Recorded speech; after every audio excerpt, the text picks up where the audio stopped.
New York Times fact-checked Trump a whopping 41 times while only correcting Biden 12 times. Karoline Leavitt, Trump 2024 National Press Secretary, joins us now.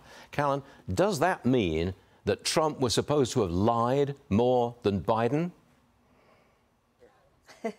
No, Stu, that's not what that means. That means that the New York Times is being the New York Times. We knew heading into this debate, actually, that CNN had 25 fact checks of President Trump on their website compared to 5 for Joe Biden. Now, with that said, last night it was clear who won the debate. President Trump absolutely did. He laid out a sharp vision to make this country great again, to bring down the cost of living, secure the border, get us out of the wars that Joe Biden's weak foreign policy has created. And as for Joe Biden, even the New York Times is saying today that it was a catastrophic night. He was incomprehensible. He was mumbling, bumbling, hard to understand. And the Democrat Party is in total disarray this morning. Indeed. 16 Nobel Prize-winning economists predicted inflation would surge if Trump was elected again.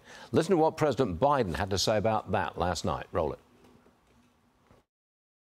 And by the way, those 15 Nobel laureates he talked about being phony, those 15 Nobel laureates, economists, they all said that if Trump is reelected, we're likely to have a recession and inflation is going to increasingly go up. And by the way, worst president in history, 159 presidential scholars voted him the worst president in history. OK. Karoline, what's your response to that?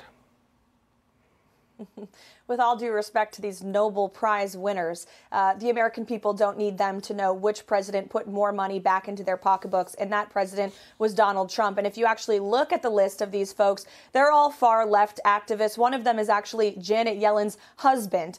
President Trump has a real plan to bring down inflation in this country. It was merely non-existent in his first term. We never talked about the word inflation because it wasn't an issue Americans were facing. And through his domestic energy plan to drill, baby, drill, to utilize the resources here in our country, that's how we're going to bring down inflation and also pay off our debt and strengthen our national security as well. Americans will have more money in their pocketbooks, and President Trump is also going to cut their taxes. Joe Biden denied last night, but he wants to raise taxes again on the American people. Karoline Leavitt, I know you're very busy, but thanks for taking time out to be with us on a historic morning. Karoline Leavitt, thanks very much indeed.